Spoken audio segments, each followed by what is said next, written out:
For today's review, we are looking at the new DC 7-inch scale Page Punchers Supergirl figure.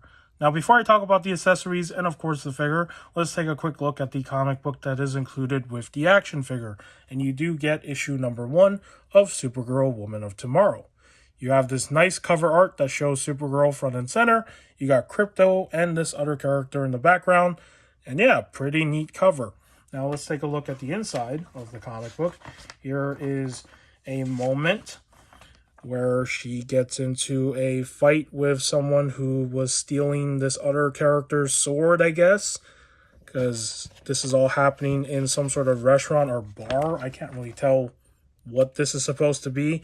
And in the next moment, she is suffering from the hangover because I think she drank alcohol. This is why there is a bucket right there and you can tell what's going on.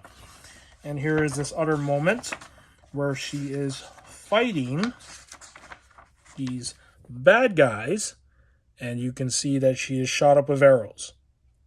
Yeah, interesting. And that is the comic book that is included with this action figure.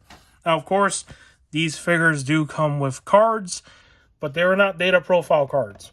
They are what I call a summary card because it just sums up the plot of the comic book issue that is included with this figure. And let's read that. Her real name is Kara Zor-El. An alien girl seeks out a melancholy, directionless Kara Zor-El to help her take revenge on the bad guys who destroyed her world. Now a Kryptonian, a dog, and an angry, heartbroken child head into space on a journey that will shake them to their very core.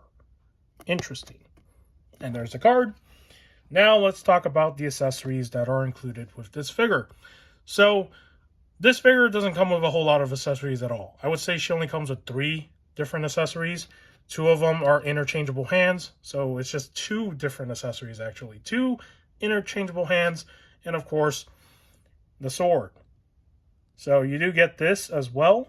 And if you want to recreate the pose from this comic book image right here, you can, because she has a sword. Now, you don't have to use a sword for Supergirl. You could use this on any other Mcfarlane figure or action figure that can hold the sword if you want to. So there's that option as well. Nevertheless, pretty nice that the sword is included. I wish it was painted a little bit better because it's all just silver. There should be some contrast going on with the hilt where it's not the same color. But, you know, if you're a customizer, you can go back and change that. So there's that. And of course, the 2 interchangeable hands. So, you do get 2 pairs of fist hands, one for the right arm and one for the left arm. That is very nice. And you also get this flight hand, which was on the figure by default in the package. I just swapped, one of the fist hands off because I was trying to do a photo for the thumbnail and I did not want to use this hand. But you do get 1 flight hand. That's what I like to call this. And of course, on the left arm, as you can see right now, there is the item holding hand that is meant for holding this sword. And if you want to count this as an accessory, you can. This is just the usual DC figure stand that all these figures come with. I would have preferred if she came with a flight stand because, she flies, right? Why not give her a flight stand? Because Kingdom Come Superman did come with a flight stand. So, yeah, that's interesting. Okay, that is basically all the accessories for this figure. Let's talk about this figure. I think this figure is probably the better Supergirl figure that they have released so far. We barely got any Supergirl figures as it is with this line. I think in total, there were only 2 other Supergirl figures that came before. There was the Injustice 2 version, and then of course that Target exclusive version that came out, I would say maybe a year or 2 ago. I don't remember when it came out, but it's been a while. And of course, this figure is reusing that same body buck from the Target exclusive version, but they just did some slight retooling to some areas. So for example, the legs are the same legs, but they retooled it down here to, create this sort of design. And then you can see a little bit of her thighs, right? So it's like she's wearing some sort of very long, boots. I don't know what to call this. But yeah, whatever this is. So she's wearing like very high up boots that goes up all the way to the top of where her thighs are up here, I guess. which the other figure was not like that. It was just completely all red for the legs. And I will bring that figure in for comparison very soon. Let me just talk about some other things. And of course, this piece right here is probably brand new. I think this is a new piece. This is a windswept sort of like skirt that they sculpted, which I think is a brand new piece, which I like the fact that they did change because, you know, they could have easily just reused that same piece that they used on the other one, but I'm glad they didn't do that. So this is a nice change. This is a nice change as well. Retooling the legs. I would have preferred if they gave her, you know, a different pair of legs because the ball joints down here for her feet, they're not the best, especially when you want to get her into like a standing pose. Sometimes these feet look like they're like angled in a really bad way. So not a fan of the fact that this is just the same legs. It would have been awesome if they used a different pair of legs that were better. Now for the top half, it is pretty much the same. Like, this is the same as the other Supergirl figure. There's no difference going on with the torso and the waist. This is, of course, I believe the Nightfall Catwoman body buck, because I recognize this stomach piece right here. You can see that line, right? But I guess in this case it does work because you do have that same seam line on the side here on her torso. So I guess it works, but, you know, we all know that this shouldn't be there. So, yeah, torso's the same. Nothing is different up here. Now, for the head sculpt, that is a brand new head sculpt. And that is a very good-looking Supergirl head sculpt. I like the way that this head sculpt came out. You can tell that she is walking out of the comic book pages, right? Like, that looks like what she will look like in the comics, compared to the other one, where I think that was their attempt at a live-action Supergirl figure. That's what it looked like to me with the other version. This one definitely looks like she walked out of the comic book. Now, of course, it's not the same as the art style here. You can tell that there's, you know, a difference. It doesn't really match up with the source material, but nevertheless, it is still a very good-looking head sculpt, and I like that. So, I like the way that they did the hair. You know, the curviness of the hair, right? The fact that the hair is a little bit shorter, you can also articulate the head a little bit better. So you can turn her head to the side this way. You can also turn her head to the side this way, right?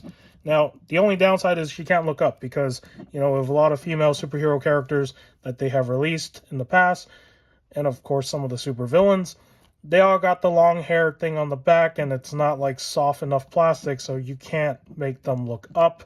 Now, she can look down, which is a good thing. So, yeah, so there's that. But amazing head sculpt. I like the way this head sculpt came out. And this is probably one of the best changes that they did with this version is, you know, do a better job with the head sculpt, I guess.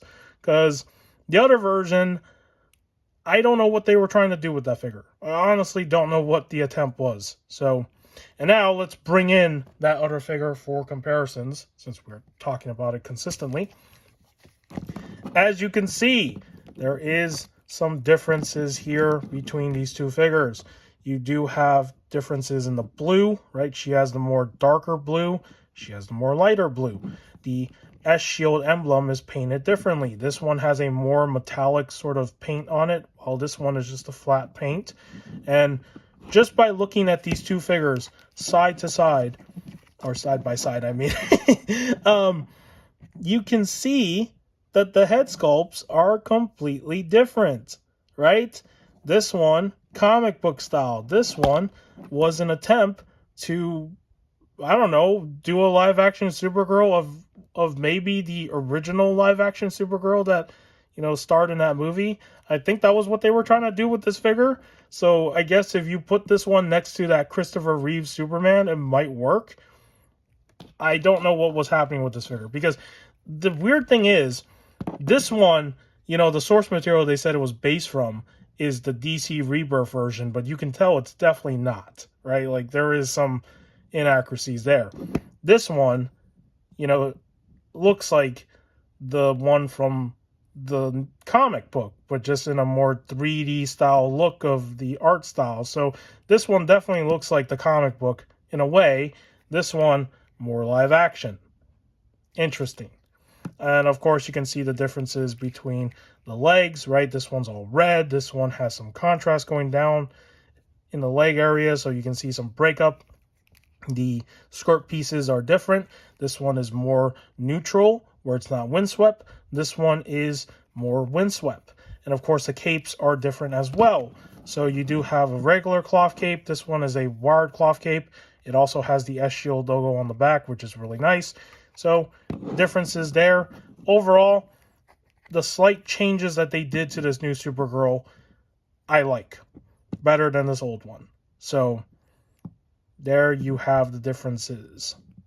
Pretty cool. Okay, let's put that figure to the side. Now, let's talk about articulation. As I've said, this head sculpt is not the greatest for looking up. You know, she can look down. So she can look to the side at least, which is a good thing. So there is that. Meanwhile, the old one, I have this problem with it where because of how long her hair is, you can't get her to look up. You can't really get her to look down because these pieces of her hair also do hinder the head from looking down. Now, actually, it can look down okay. Yeah, all right. Turning to the side, not the best, right? So I like the fact that they went with this hairstyle because, you know, she can look down even more, and then she can also turn her head to the side. So that's pretty good. As for her arms, they do go out in the T-pose. So if you want to get it to a T-pose, you can. She does have the double jointed arms, which is pretty good. She does have swivel. She does have articulation in the hands. As for up here, she does have the bicep swivel. She can swing her arms back and forth because, you know, this is a cloth wired cape. It will not get in the way. And speaking of the cloth wired cape, let's talk about that really quickly. Sometimes how they make these capes is so random. Like, you got a wire down here, you got a wire down up here, and you got a wire on this side.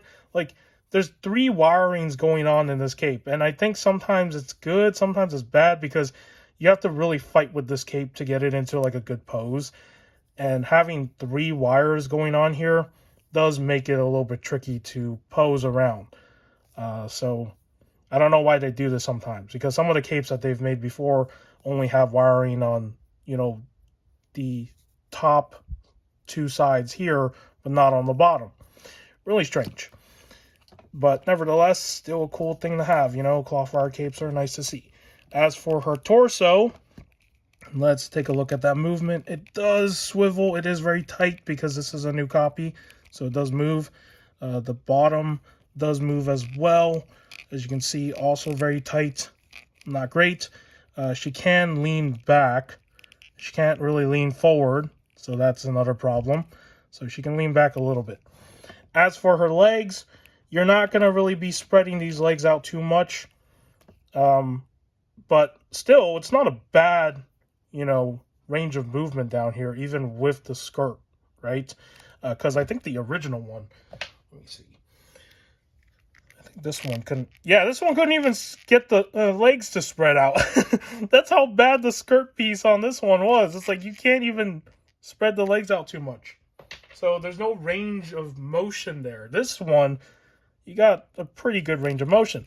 Now, kicking forward, yeah, it's going to get hindered by the skirt. Like, you're not going to get her into a pose where she's kicking somebody, right? So that's unfortunate. But at least when it comes to spreading the legs out, you can get that range of motion, so that's good. As for the legs, they do have the double jointed articulation. Pretty good. You do have the feet articulation down here. You do have the swivel. You do have the toe articulation. Pretty neat. So you do have the usual articulation you would expect with the legs. No upper thigh movement though. Because of how these legs are sculpted underneath here with this piece down here, there's not enough room for these legs to move and swivel. So that is unfortunate. So you don't get that articulation with this figure unless you do some sort of modification to it. That is basically all the articulation on this figure. And now, let me do some comparisons with some other Supergirl figures that I have, which I believe those are the only two Supergirl figures that they've ever made. Let me just get her into a pose. So here she is, holding the sword. Let's put her right there. And here she is next to, of course, the previous Supergirl figure that came out. And again, there is quite a difference here between these two figures. And you can tell that, you know, this new one, I think, is a definite improvement from this previous one. And however you want to see it, if this was supposed to be their attempt at a comic book Supergirl figure, definitely did not come off that way to me. It didn't feel like it. So if you want to count this as some sort of live action Supergirl figure, I think that's the better way to go with it, because it does kind of look like one. And then this one looks more like, you know, a comic book Supergirl figure. So yeah, so there is a comparison with this Supergirl. Here she is next to the Injustice 2 Supergirl figure. And as you can see, the designs are quite different, right? Entirely. Costumes are different. There's more texturing going on with this costume. The hairstyle is different. This one's hairstyle is more, you know, shorter and neutral looking. There's no windswept movement like this one does have on the sculpting of the hair. So yeah, there's the Injustice 2 version. And of course, here she is next to the other character that, you know, sometimes could be considered a clone of Supergirl or Earth 2 Kara. And that is Power Girl. And hopefully she stands. Please do. Okay, she does not want to stand. I'm trying to, let me see if I can get her to stand so then we can take a better look at this side by side. Come on. Okay, there we go. There are the two figures together. Let me see if I can bring them closer to the camera. Oh no. She does not want to stand. She does not want to stand right now. I don't know what's going on. Oh, okay. You know what? All right. I'm just going to hold the feet. There you go. There are the two together. And Power Girl is very tall, as you can see, next to Supergirl. Nevertheless, these two look good together on a shelf. So there you have Power Girl and Supergirl together. Here she is next to the Kingdom Come Superman for fun. You can probably have these two next to each other, right? There's that option. And here she is next to the 1940s, you know, cartoon version of Superman. Yeah. But honestly, I think she's going to go good with that new Superman figure that is coming out with the next MTD wave. That one is probably going to be the one that she'll fit more with because, you know, just looking at the S logo shield that she has on here, yeah, it's the same color. So with that said, this is our look at this Supergirl figure, this new one. And I think they did a good job with this figure. It does have its problems. It's not great. But in terms of a comic book Supergirl figure, I think this is the one that you definitely need for your shelf. If you don't have one, it is definitely an improvement from the last one. And with that said, I hope you found today's review informative. If you did, give this video a like. If you want to subscribe to the channel for more action figure content, you can. You don't have to. In the end of the day, I make these reviews for fun. And with that said, take care, and I will see you in the next video.